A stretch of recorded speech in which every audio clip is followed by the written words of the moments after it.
Pick up a rock, any rock. It feels like nothing. Dead weight in your hand. But here's the strange truth. Hidden inside that rock is everything you need to build working Wi-Fi. I know that sounds insane. So let me show you step by step how you'd actually do it. First, you need to know what the rock is made of. Most rocks on Earth are packed with one magical element, silicon.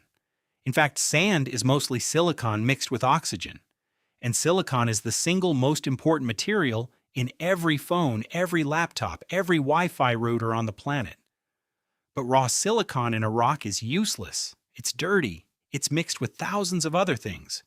So step one is to purify it. You crush the rock into powder, then you heat it. Not oven hot, insanely hot, over 2,000 degrees. The silicon melts into a glowing liquid, and slowly you pull out a single, perfect crystal. Now you have pure silicon. But pure silicon still can't do anything interesting. Here's the trick that changed the world. You add tiny, tiny amounts of other elements on purpose. Just a few atoms here and there. This is called doping. And it turns boring silicon into a semiconductor. A material that can choose when to let electricity through and when to block it. Why does that matter? Because once you can control electricity like that, you can build a switch. A switch so small you can't even see it. We call it a transistor. A transistor is just a gate. Electricity flows, or it doesn't. On or off. 1 or 0. And that right there is the secret of all of computing. Every video you watch, every message you send is just billions of these tiny switches flipping on and off. A modern chip the size of your fingernail holds more transistors than there are people on Earth, all carved out of purified rock. But switches alone don't make Wi-Fi. You need to connect them, and you need power. So you go back to the ground and dig up another kind of rock. Copper ore.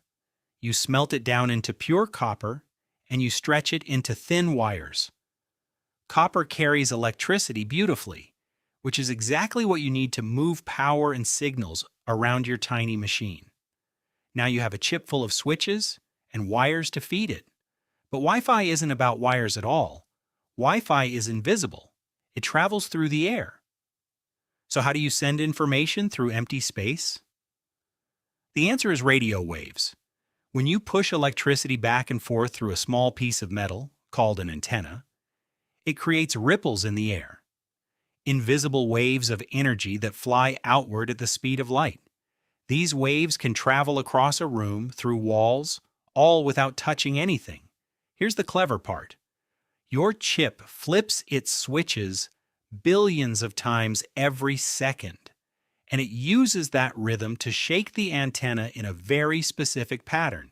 Fast, slow, fast, fast, slow.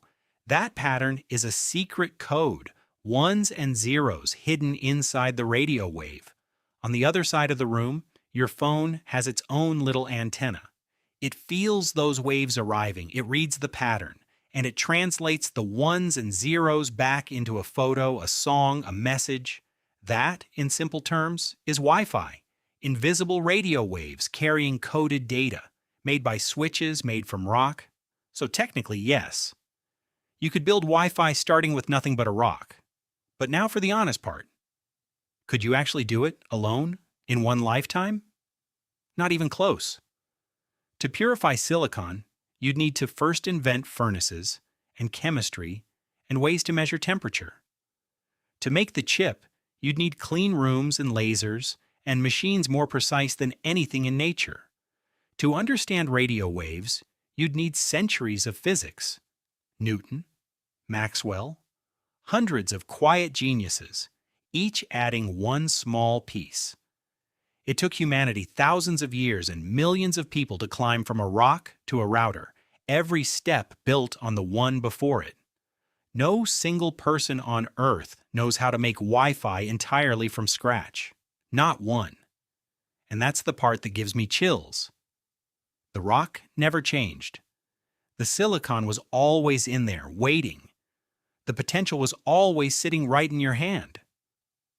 What was missing wasn't the material. It was the knowledge. Thousands of years of humans slowly figuring it out and writing it down and passing it on. So the next time you pick up a plain, boring rock, remember what you're really holding. You're not holding a stone. You're holding a locked treasure. And the key was never strength or magic. The key was us, all of us, learning together, one tiny step at a time. If that blew your mind even a little, subscribe. Because next we're going to figure out how to make glass that can see, starting with nothing but sand.